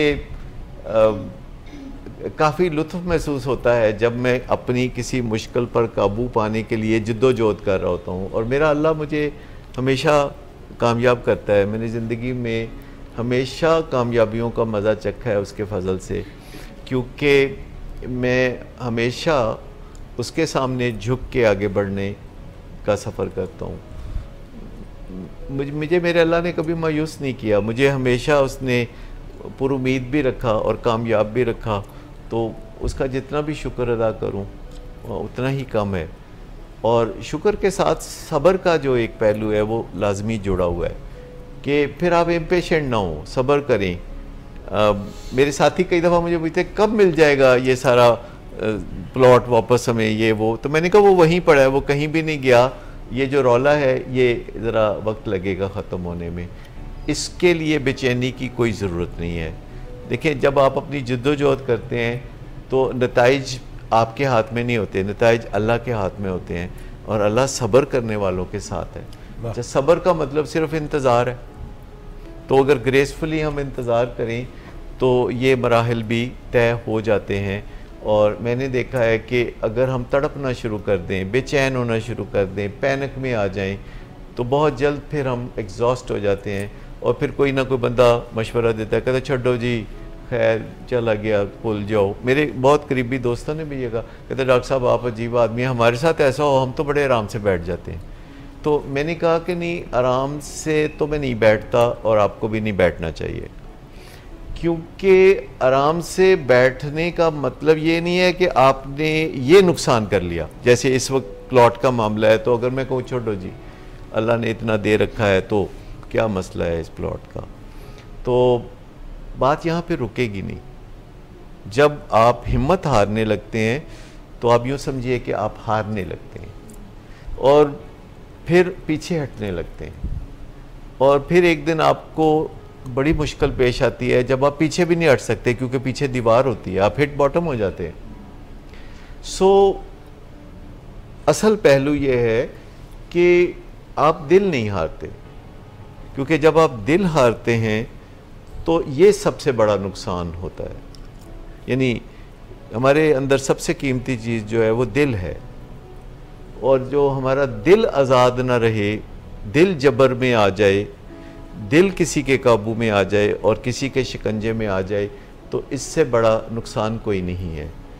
ये जो माल दौलत है, या जो कोई पोजेशन है, या जो कीमती चीज़ है, ये जिस पे कोई कब्ज़ा करने की कोशिश करे, लेकिन आपका दिल आज़ाद हो, आप अपनी आज़ाद जिद्दोजहद कर सकें, आप आज़ादी से ज़िंदगी गुजार सकें, आप अपनी मनपसंद बात कह सकें, तो ये है वो असल दौलत जो आपसे कभी नहीं छिननी चाहिए। सो ये कभी हिम्मत हार के बैठ जाएं तो ये आखिरी हार नहीं है। जिन लोगों को फोबियाज़ होते हैं, जो लोग हवाई जहाज़ पे सफ़र नहीं कर सकते, तो वो ट्रेन से सफ़र करना शुरू कर देते हैं, लेकिन फिर उन्हें बहुत जल्द हैरत होती है कि ट्रेन पे सफ़र करना भी उनके लिए मुश्किल हो जाता है। फिर एक वक्त आता है कि वो अपनी गाड़ी में भी सफ़र नहीं कर सकते, फिर एक वक्त आता है कि वो घर से नहीं निकल सकते, फिर एक वक्त आता है कि वो बिस्तर से नहीं उठ सकते। तो मैं आपको बताऊं कि इंसान का जो पसपाई का सफ़र है वो एक दीवार के साथ जाके ख़त्म होता है। सो मैं सबको यही कहूँगा कि हिम्मत कभी भी ना हारें और आगे बढ़ते रहें, और नताइज हमेशा अल्लाह के हाथ में देखें, उनको अपने हाथ में दबोचने की कोशिश ना करें। जिद्दोजहद आपके हाथ में है, नताइज अल्लाह ताला के हाथ में है। और जब आप किसी मसले को, किसी चीज़ को हल कर रहे होते हैं, किसी एडवेंचर में होते हैं, तो उसके कई पहलू होते हैं। जैसे इसमें एक पहलू ये पुलिस का मामला था कि जिससे इफ़ेक्टिवली डील करना था, एक फोर्सेस के अंदर जो कनेक्शन था उसको इफ़ेक्टिवली डील करना था, कम्युनिकेट करना था। फिर मीडिया में, ताकि आवाज़ आपकी आवाम तक भी पहुँचे, क्योंकि आखिरकार जो स्पेक्टेटर्स हैं वो अवाम है, हर कोई अवाम के लिए प्ले करता है, क्योंकि ये इंसानों का मुआशरा है जिसमें हम अपनी कदरों मंजिलत अवाम के दिल में देखना चाहते हैं, अवाम की अदालत। अच्छा, फिर लोकल जहाँ प्लॉट होता है उसके इर्द गिर्द जो रहने वाले लोग हैं उनसे भी मिलना होता है। आप एक एक बंदे को जाके मिलते हैं कि आपका दिल क्या कहता है, आप किसके साथ हैं, तरीके से आप जो लोकल आबादी है, जो इर्द गिर्द के रहने वाले लोग हैं, उनके साथ आप बातचीत करते हैं, और वो जब आपके साथ यकजहती का मुजाहरा करते हैं और आपको राय मशवरा देते हैं तो आप बहुत तवज्जो से सुनते हैं। फिर आप जो रेवेन्यू डिपार्टमेंट है, जो पटवार खाना है, जो जैसे यहाँ मरी कमेटी है, या जो जैसे तहसील कमेटी है, या जो TMO ऑफिस है, तो आप वहाँ भी जाके अपने सारे मामलात को देखते हैं और आप एक एक बंदे से मिलते हैं, आप लॉबिंग करते हैं, आप सच बात लोगों तक पहुँचाते हैं। फिर कोर्ट कचहरी में भी आप कोताही नहीं करते, आप अवॉइड नहीं करते। जब अदालत आपको बुलाती है तो आप पेश होते हैं, आप इज़्ज़त एहतराम से बात करते हैं, अदालत पे एतमाद करते हैं, आप क्रिटिकल नहीं होते, आप अदालत के लिए कोई ऐसा नज़रिया नहीं रखते दिल में जिससे आपका रवैया अदालत में नामुनासिब हो जाए। सो आप वहाँ भी आप तवज्जो देते हैं। तो फिर सोशल मीडिया एक बहुत बड़ी ताकत है। अब ज़माना आ गया है कि इंसान अच्छे रास्ते पे चलें, वरना उन्हें सोशल मीडिया के ज़रिए बहुत नदामत का सामना होगा, क्योंकि सोशल मीडिया एक ऐसा मीडिया है जिसमें लोग तमाशाई नहीं है, लोग अपना रद्द-ए-अमल दे सकते हैं। प्रिंट मीडिया में आप अखबार में कुछ पढ़ते हैं, आप अपना रद्द-ए-अमल नहीं दे सकते। आप टेलीविज़न पे कोई चीज़ देखते हैं, आप अपना रद्द-ए-अमल नहीं दे सकते, लेकिन सोशल मीडिया पे आप अपना रद्द-ए-अमल दे सकते हैं। लिहाजा ज़माना आ गया है कि हम अपने तौर तरीके दुरुस्त कर लें, क्योंकि अब बुरे तरीक़ों के साथ नेक नामी कमाना मुमकिन नहीं रहा। अब सोशल मीडिया की जो आवाज़ है वो सबसे ताकतवर आवाज़ है, और उस आवाज़ को आप इग्नोर नहीं कर सकते। ये सफ़र चल रहा है जिसमें हर मुहाज पे मैं ख़ुद भी और मेरे साथी भी अच्छे तरीके से हम लड़ रहे हैं, और वो वक्त दूर नहीं कि जब ब्रिगेडियर साहब अपने दिल के अंदर झांक के देखेंगे और उन्हें निदामत के सिवा कुछ भी नहीं मिलेगा, और वो एक वक्त आएगा कि उनका दिल पलट जाएगा, एक वक्त आएगा कि वो हक़ाइक़ को पहचान लेंगे, एक वक्त आएगा कि वो नदामत का इजहार करेंगे और अपने किए की माफ़ी तलाफ़ी का बंदोबस्त करेंगे। और मुझे इसका बिल्कुल रोज़े रोशन की तरह यकीन है। थैंक यू डॉक्टर साहब, बहुत शुक्रिया। आप कोई गाने का एहतमाम भी रखा हुआ था आपने? आपका मतलब ये है कि हौसला बुलंद रखें और एंटरटेनमेंट साथ साथ रखें, जी, चाहे कितना भी मुश्किल हो। बिल्कुल सर, हमने 2 किस्म के फिर आपको गाने सुना। अच्छा, एक जो है वो कुछ तरबिया होगा, हाँ, और दूसरा जो है वो ज़रा हटके होगा। तो पहले हम ये आपकी बात से मुझे एक वाक़या याद आया। मैं दुबई में एक दफ़ा जाके होटल में मैं ठहरा, और अभी मैं रिसेप्शन पे ही था, तो मुझे मैनेजर साहब कहते हैं कि आपके लिए एक गुड न्यूज़ है और एक बैड न्यूज़ है, तो आप बताइए कि आप पहले कौन सी सुनना चाहेंगे, गुड न्यूज़ के बैड न्यूज़? तो मैंने कहा कि गुड न्यूज़। तो उन्होंने कहने लगा कि गुड न्यूज़ ये है कि आपको अपग्रेड कर दिया गया, यानी आपका जो कमरा है वो हमने अपग्रेड कर दिया। मैंने कहा जी थैंक यू वेरी मच। और कहते बैड न्यूज़ ये है कि आपका यहाँ जो स्टे है वो 1 दिन से ज़्यादा मुमकिन नहीं होगा। तो मैंने कहा कि ठीक है, नॉट अ बैड आइडिया, मतलब मैं 1 दिन अपग्रेड हो गया हूँ। आपने ये अच्छी खबर मुझे पहले सुनाई और बुरी खबर मुझे बाद में सुनाई, और आपकी कोई मजबूरी होगी कि मेरी ओरिजिनल बुकिंग के ख़िलाफ़ आप मुझे 1 दिन से ज़्यादा यहाँ स्टे नहीं दे सकते। और मैं अगले दिन आपकी तवस्सुत से किसी दूसरे होटल में शिफ्ट हो जाऊंगा, इसका बंदोबस्त उम्मीद है आप कर देंगे। उन्होंने कहा हाँ हाँ, ये हमारी ज़िम्मेदारी है कि करीब में हम एक ऐसे ही होटल में आपका बंदोबस्त कर दें। तो इस तरह जो खुशखबरी थी वो मुझे उसी दिन मिल गई। लेकिन अगले दिन ये हुआ कि उन्होंने मुझे बताया कि उनकी जो मजबूरी थी वो हल हो गई है और मैं अपग्रेडेड कमरे में 3 दिन और रह सकता हूँ। वाह जी, ये भी सब्र हो गया ना, सब्र से आपने काम किया। तो सर आज वैसे हम ज़रा इसके रिवर्स चल रहे हैं, गुड न्यूज़ वाली बात जो है उसको बाद में रख रहे हैं। और जो अलमिया एक गाना है और जिसमें हीर जो है वो जब डोली चढ़ने जा रही थी, अच्छा वो जो है डोली चढ़ दें हमारियाँ हीर चीखा, वो क्योंकि चीखें भी निकल जाती हैं लोगों की, डोली चढ़ दी जी, कुछ भी हो सकता है। और मगर इसमें वो उस झूठ का जिक्र है जो हमें सुल्तान साकिब बलोच बताएंगे कि असल में चीखें जो मारने की वजह थी वो झूठ था जो हीर से बोला गया था। सुल्तान साकिब बलोच का गाना होगा, उसके फ़ौरन बाद मिस नादिया शेख लॉन्ग। नहीं, पहले हम इनके गाने पे तबसरा नहीं करेंगे सर, करते देता है वो, नहीं वो बाद च करांगे इसी।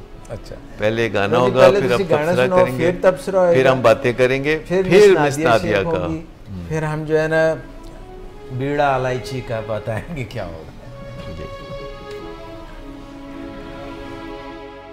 Thank you very much. ये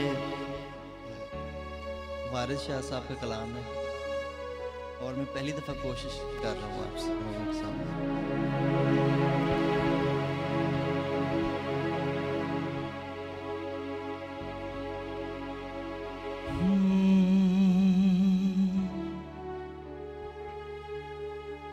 ही राख दी जोगिया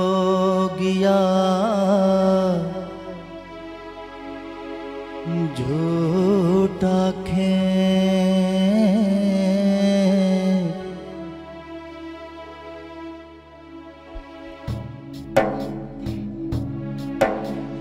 कौन रुठड़े यार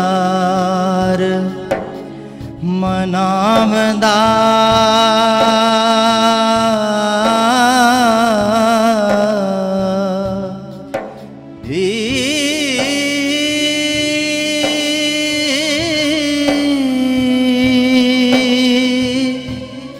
ऐसा कोई ना डिठा मैं ढूंढ थकी जेड़ा गया नु मोड़ ले आमदा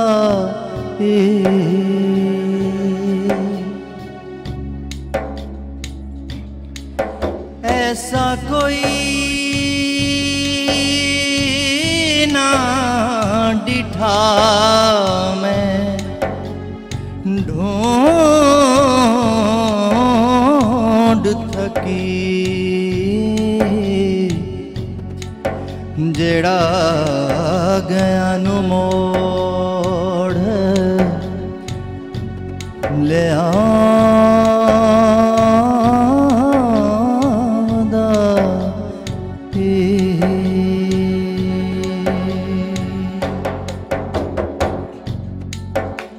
अलहम्द खुदा दा विरद कीजे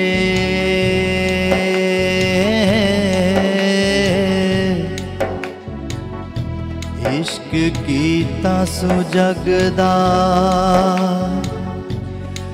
मोल मियां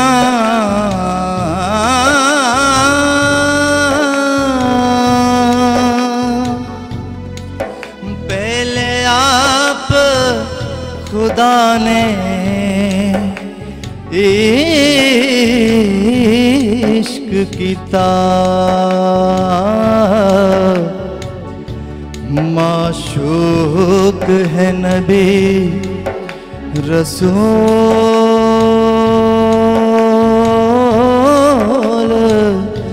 मियां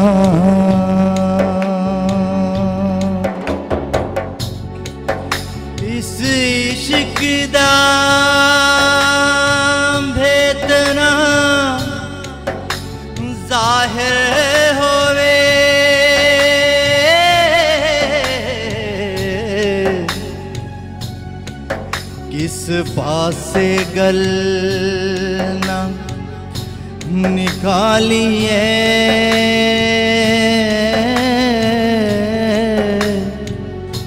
आशिक सोई ना दुख जो जाहिर करे जो कुछ सिर ते बने ता जानिए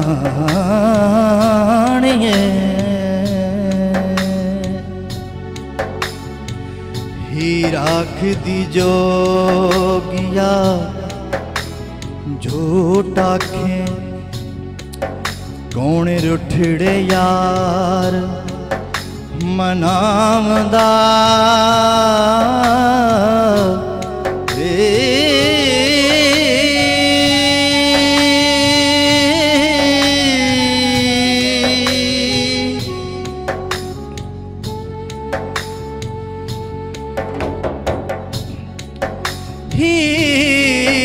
राख दी जोगिया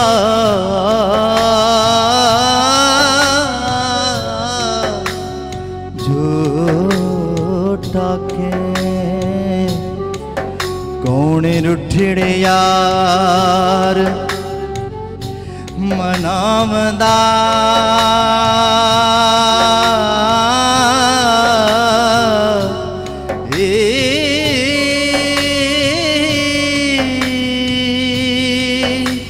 ऐसा कोई ना डिठा मैं ढूंढ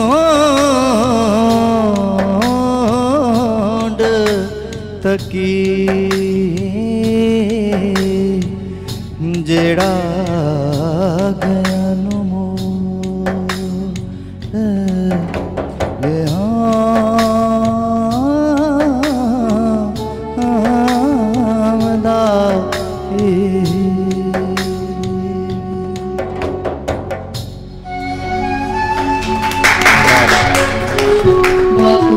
डॉक्टर साहब, सुल्तान साकिब बलोच ने इतनी अच्छी हीर सुनाई है, आपसे तो मैं बाद में इसके मुतालिक पूछूंगा, मगर मिस शुमाइला से मैं पूछना चाहता हूँ हीर के बारे में। जी जी सर जी, क्योंकि जो साइकोलॉजी थी ये हीर की साइकोलॉजी। जी सर, जो इनका थीसिस था मास्टर्स में, psychology of Heer, love addiction. अच्छा, उस बारे में था। मैं मिस शुमाइला मैंने कभी इस बारे में डॉक्टर साहब से बात इनकारी हो गई है। मैंने बिल्कुल नहीं पता, थीसिस के बारे में अभी पता लगे जस्ट आपसे। तो देखें, अच्छा, आपका क्या ख्याल है कि ये हीर नामी कोई खातून थी, एग्जिस्ट करती थी सर? नहीं सर, इस तरह से नहीं करती। सर मेरे से भी पूछ लें, इस तरह से नहीं करती थी जैसे जी सर कोई मुझे सर ने आई थिंक ये फिक्शनल कैरेक्टर है। हकीकत में काफी सारी हीरें थी, रांझे भी कई हैं सर। नहीं, रांझे तो अभी बहुत से मेरे दो दोस्त हैं जो रांझे हैं, और उन्हीं से मुझे पता चला है कि ये उनकी बदनामी के लिए किस्से गढ़े गए। ये सारा ख्याली नहीं सर, सर बाकायदा एक मज़ार है हीर का। सर वो भी तो स्टोरी है ना, जिसकी फिल्में भी काफी बनी है। ये स्टोरी तो बहुत है। सुल्तान साहब जब मज़ारों की भी एक ही पूछी सर, हीर मैं आपको बताऊं कि बहुत सारे जो मज़ार हैं, अगर तारीख में जाएं तो मज़ार थे भी नहीं सर। उनके फोकलोर भी हैं। फोकलोर है, फोकलोर ये है कि हीर का जो मज़ार है ना, नी जदों वसदा है सर, तो इधर भी वसदा, उधर तो मज़ार दे तो कोई नहीं वसदा।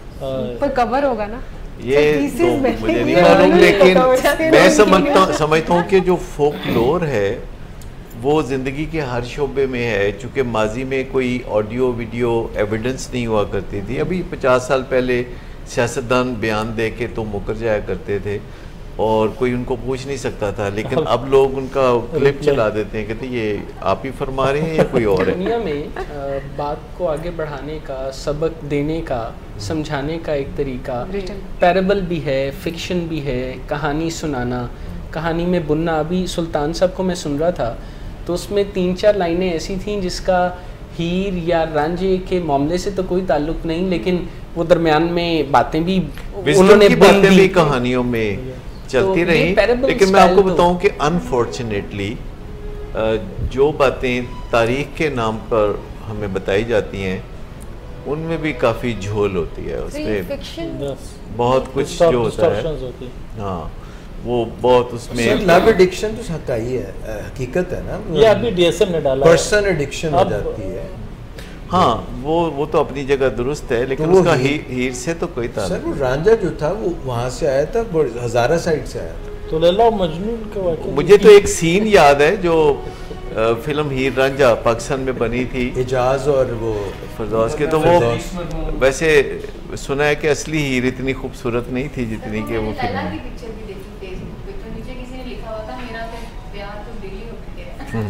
अच्छा, वो फिल्म जो थी हीर रांझा, उसमें हीर की शादी एक्चुअली रांझे से नहीं होती, वो शायद खेड़े से हो जाती है, तो वो मुनव्वर ज़रीफ था। और मुनव्वर ज़रीफ जो उसके साथ शादी हो जाती है तो वो दुल्हन को मिलने के लिए जब वो जाते हैं हुजला रूसी में जाते हैं, घूंघट उठाते हैं, और वो हीर जो है उस वक्त बड़े गुस्से में होती है क्योंकि उनकी शादी जो उनकी मर्ज़ी के ख़िलाफ़ हो गई होती है। तो मुनव्वर ज़रीफ जब करीब आके घूंघट उठाते हैं तो वो एक ज़ोर की धुलत्ती मारती है। ये मुझे पहले तो पता चला कि हीर धुलत्ती भी मारती है, तो बड़ी ज़बरदस्त एक धुलत्ती मारी और मुनव्वर ज़रीफ वो जाके गिरा। और मुनव्वर ज़रीफ ने फिर वहाँ एक बड़ा ही शानदार डायलॉग बोला, कहते 100 तोले सी तेनू सोना पाता है ते तू आंदे सानू वक्त पाता।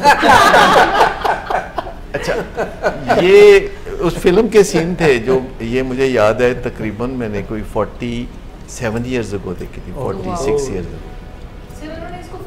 मैं मेडिकल कॉलेज में था। नहीं, बस वो उसमें मुनव्वर ज़रीफ जहाँ हो वहाँ हो नहीं सकता कि वो कोई फुलझड़ी ना छोड़े, तो वो उस वक्त वो फिर बदी डायलॉग बोला करते थे। एंड मौके पे वो डायरेक्टर कुछ कह रहा होता था, वो कुछ और ही बोल जाते थे, और बाद में डायरेक्टर कहता था यही ठीक है। तो ये इस तरह के भी किस्से हैं। और ये कोई शायर थे जिन्होंने ये सारा कंसीव, हाँ, जिन्होंने कंसीव किया था सारा, और कहानी वो सबसे ज़्यादा दिलचस्प होती है जिसमें कुछ सच और कुछ झूठ को मिला दिया जाता है। जैसे आटे में नमक मिलाते हैं तो उससे ज़रा जायका बहुत ज़्यादा इंसान का दिल और दिमाग के लिए ये बड़ी जो है ज़रख़ीज़ सी बात है, और बड़ा रिसेप्टिव होता है दिमाग। अगर फिक्शन को निकाल दें आप टेरेबल में से, तो वो इतनी खुश्क और इतनी अनअट्रैक्टिव सी हो जाएगी कि फिर ढेर सारे लोग उसकी तरफ तवज्जो नहीं देंगे। देखिए, ज़िंदगी में सारी दिलचस्पियाँ जो हैं वो कहानियों से हैं, वो अफसानों से हैं, वो म्यूज़िक से हैं, वो बातों से हैं। और ये फिज़िक्स केमिस्ट्री में कुछ बहुत मज़ेदार नहीं होता, ज़ाहिर, मतलब उसमें कारामद बहुत होता है, लेकिन मैंने बहुत सारे लोगों को ड्राई होते देखा है। फिज़िक्स केमिस्ट्री पढ़ते पढ़ते उनकी ज़िंदगी में जो चार्म है वो कुछ नहीं बाकी नहीं रहता। ना वो कोई शादियां अटेंड करते हैं, ना मेहंदियां अटेंड करते हैं, ना वो डांस प्रैक्टिसेस में जाते हैं, ना वो क्रिकेट मैच देखते हैं टीवी पे। वो फिज़िक्स केमिस्ट्री पढ़ते पढ़ते उनके माँ बाप कह रहे थे पुत्र एक बारी तो बस फिज़िक्स केमिस्ट्री पढ़ रहा है फिर देखी क्यों। अच्छा, वो माँ बाप के पीछे लग के तो वो ये कर लेते हैं, तो फिर ये होता है कि वो मेडिकल कॉलेज में पहुँच जाते हैं, वहाँ एनेटमी फिजियोलॉजी से वास्ता पड़ता है। कहते पुत्र एक बारी तो देख एनेटमी च सपली तो बगैर निकल जागे फिर देखी की होता है, लेकिन वो अगे कुछ भी नहीं होता। मैं आपको सर फिर आदत भी हो जाती है, फिर आदत हो जाती है बेरंग से। मैं आपको ये भी बताता चलूँ कि मुझे सर के एक दिए हुए काम की वजह से गवर्नमेंट कॉलेज लाहौर जाना पड़ा, जहाँ पर मैं भी कभी पढ़ता था। तो वो बड़ी ज़रख़ीज़ सी जगह है। अब तो खैर पाकिस्तान के पास भी 2 नोबेल प्राइज़ हैं। एक ज़माने में गवर्नमेंट कॉलेज के लोग बड़े फ़ख्र से कहा करते थे कि पाकिस्तान के पास 1 नोबेल प्राइज़ है, लेकिन गवर्नमेंट कॉलेज ने 2 नोबेल लॉरिएट्स पैदा किए हैं। एक केमिस्ट्री के थे जो फिर इंडिया में चले गए, हिंदू, मुझे उनका नाम नहीं आ रहा जहन में। अब्दुल सलाम तो फिज़िक्स तो जो बेसिक साइंसेस डिपार्टमेंट्स हैं जैसे फ़िज़िक्स, केमिस्ट्री, बायोलॉजी, मैं तो जिस काम से गया तो मैं उन कॉरिडोर से भी गुजरा जहाँ पे मैं एज अ यंग स्टूडेंट था, तो वो वीरान है। प्रोफेसर सलाम लाइब्रेरी वीरान है, हालांकि कितना बड़ा नाम है। तो बेसिक साइंसेस के डिपार्टमेंट्स भी शायद इसीलिए अब, और इस पर डॉक्टर परवेज़ उर्दवाई ने एक आर्टिकल भी लिखा, डॉन में छपा था कि अब ये लोगों का रुझान बेसिक साइंसेस की तरफ ना होने के बराबर है और इसके मुकाबले में बिज़नेस एजुकेशन और दूसरी एजुकेशन का रुझान बढ़ता चला जा रहा है, जो कि एक अच्छा तवाज़ुन बहरहाल नहीं है। मैं बरसबील तज़किरा कहना चाहूँगा कि जो लोग भी प्री मेडिकल में जाते हैं या प्री इंजीनियरिंग में जाते हैं, उन्हें अपना टच ज़िंदगी से बरकरार रखना चाहिए। उन्हें अपना टच जो है कहानी से, अफसाने से, फिल्म से, म्यूज़िक से, पेंटिंग से, यानी फ़नून लतीफ़ा के बगैर बाकी कुछ नहीं बचता। ज़्यादातर डॉक्टर्स की ज़िंदगी इसीलिए थोड़ी खुशक सी और थोड़ी उलझनों में होती है। मतलब हमारा एक लेफ़्ट ब्रेन है जो कि साइंटिफिक सब्जेक्ट्स के लिए है और हमारा एक राइट ब्रेन है जो कि ज़िंदगी का लुत्फ़ उठाने के लिए है और जज्बात को महसूस करने के लिए है। तो डॉक्टर्स को ख़ास तौर पर ये एहतियात की ज़रूरत है कि वो ज़िंदगी की रंगीनियों से और फ़नून लतीफ़ा से अपना ताल्लुक़ बरकरार रखें। और जो लोग आर्ट सब्जेक्ट्स पढ़ते हैं उन्हें अपनी ज़िंदगी को कामयाब बनाने के लिए कुछ ना कुछ साइंस सब्जेक्ट से रुजू करते रहना चाहिए, कुछ ना कुछ लॉजिकल हकीकतों पर भी नज़र डालनी चाहिए। सिर्फ़ फ़नून लतीफ़ा से ताल्लुक़ नहीं रखना चाहिए। तो इंसान का जो लेफ़्ट ब्रेन और राइट ब्रेन है, तो ये दोनों मिलके ही एक अच्छा इंसान मारज़ वजूद में आ सकता है। एक बात मैं वो जो पहले कर रहा था कि ये जो प्लॉट और मकान और कब्ज़े वब्ज़े की बातें हो रही थी, तो एक बात रह गई थी कि इसमें जो बहुत बड़ी बुनियादी ख़राबी पैदा होती है और हौसला शिकनी की बात होती है, वो ये होता है कि जब कोई कब्ज़ा कर लेता है और वकला कहना शुरू हो जाते हैं कि जिसका कब्ज़ा हो तो चीज़ उसकी हो गई। अच्छा, ये कहते हैं 90% जिसका कब्ज़ा है जी चीज़ उसकी है। ये बिल्कुल मिथ है, गलत बात है। जिसका कब्ज़ा है उसका कुछ नहीं है, जिसकी मलकियत है उसी का सब कुछ है। कब्ज़े वाले को उल्टा ख़तरा है कि उस पर एक बड़ा संगीन मुकदमा कायम हो जाएगा। ये ऐसे ही है कि जैसे कोई चोरी करके अगर चोरी का माल वापस भी कर देता है तो चोरी का मुकदमा वापस नहीं होता। इसी तरह अगर आप हिम्मत से अपनी कोशिशें जारी रखें तो मैं आपको बताऊं कि ना सिर्फ आप कब्ज़ा वागुजार कर लेते हैं, बल्कि अगर आप चाहें तो दूसरे को उसके किए हुए जुर्म की सज़ा भी दिलवा सकते हैं। ये असल में परसिवियरेंस की बात है, परसिस्टेंस की बात है, सब्र की बात है, शुक्र की बात है और जिद्दोजहद की बात है।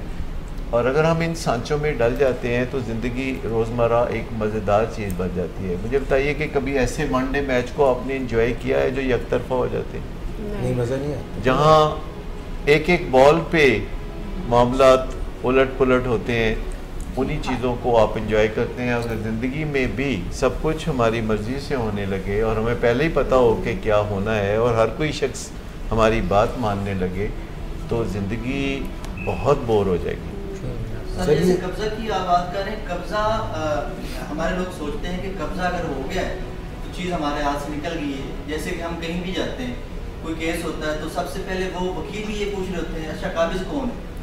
तो वो इसीलिए एक माइंडसेट बन गया है कि कब्ज़ा ग्रुप की हौसला अफजाई और मुद्दई की हौसला शिकनी होती रही हमारे सोसाइटी में। तो ये कहीं ना कहीं से हमारे दिमाग में एक चीज़ आ गई है, जो काबिज हो गया स्पेशली जो ताकतवर होते हैं हम उनके खिलाफ कुछ नहीं कर सकते। तो मैं तो पहले वाले प्रोग्राम में भी अर्ज कर चुका हूँ कि आपने जो स्टेप लिया है इससे बहुत ज़्यादा लोगों को मोटिवेशन मिली। अच्छा, वो जो मिथ है कि कब्ज़े की कोई बड़ी अहमियत है, वो इस वजह से है कि हज़ारों साल पहले बेपनाह ज़मीन थी और जिस ज़मीन पे कोई कब्ज़ा कर लेता था वो उसकी हो जाती थी। असल ओरिजिनल कानून ये था कि अगर कोई ज़मीन किसी की नहीं है तो जो उस पे जाके बैठ गया वो उसकी हो गई।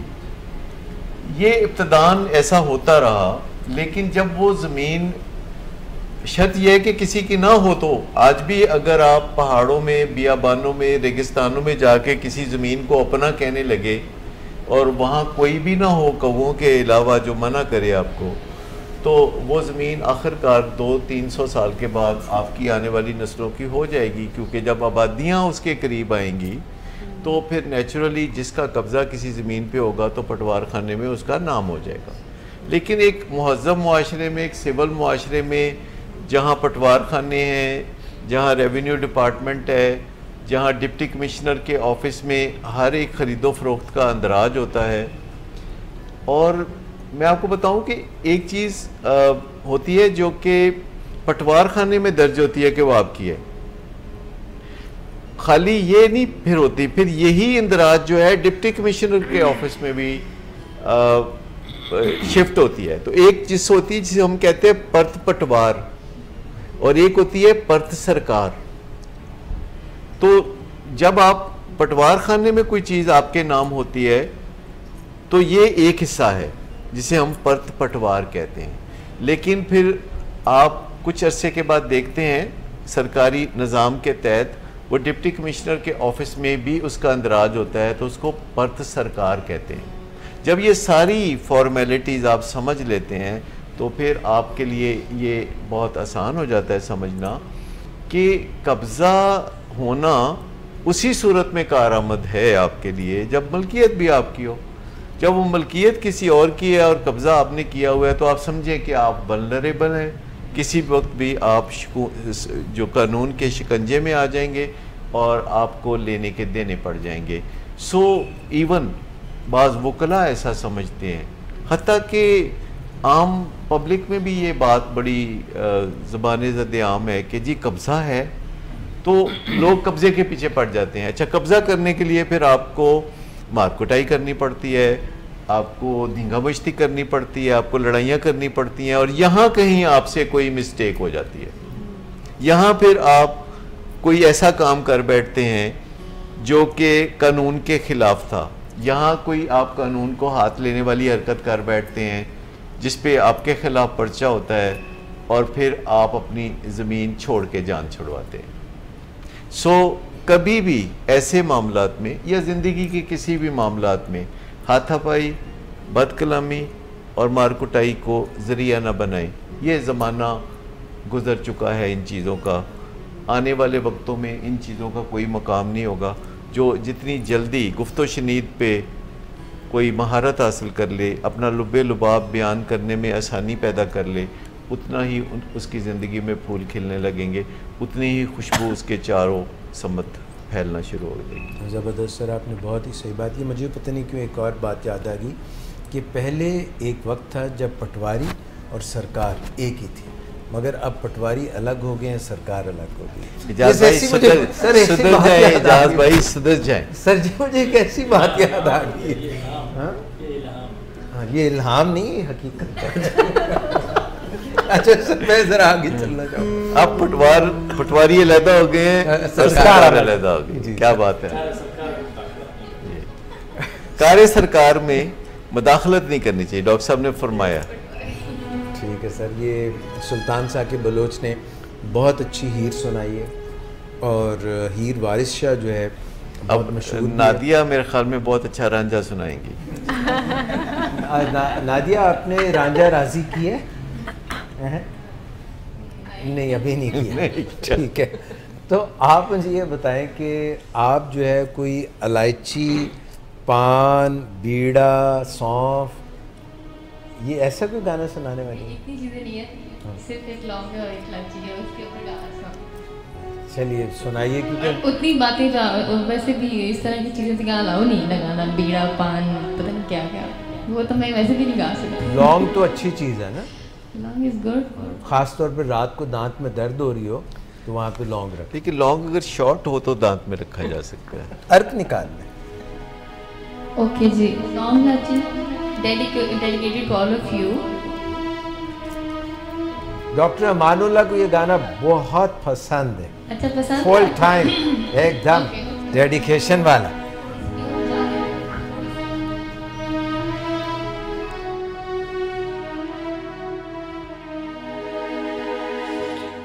वे तो लौंग वे मैं लाची, तेरे पीछे आ गवाची, तेरे शक्ल मारी कुड़ी कचरे कवारी।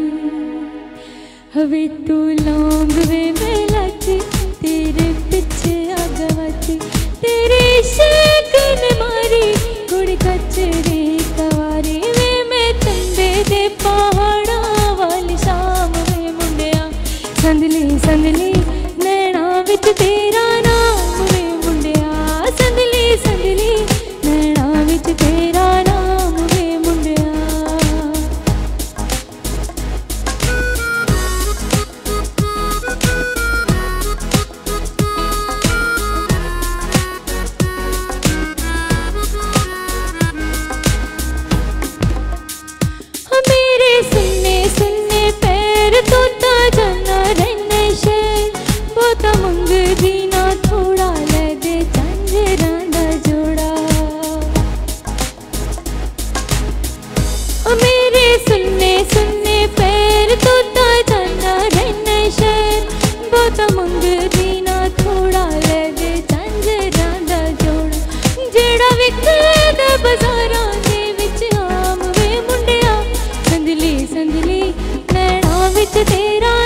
डॉक्टर साहब, आज के प्रोग्राम में इजाज़त लेने से पहले मैं ये कहूँगा कि आपके साथ तो नहीं, मगर हम कोई और प्रोग्राम शुरू करें। ये तो जो है प्रोग्राम जो एस्ट्रोइड, ये तो हम मुख्तलिफ मौज़ूआत पे करते हैं, मगर क्योंकि हमारे पास माशाल्लाह 2 बड़े बेहतरीन गुलूकार हैं, साथ में हमारे पास म्यूज़िक डिपार्टमेंट जो एक पूरा पनप रहा है, तो हम चाहेंगे कि एक नया प्रोग्राम भी शुरू करें। और सर एक और बात आपको मैं बताऊँ, डॉक्टर सादिया ये बहुत अच्छा गाना भी गा लेती हैं।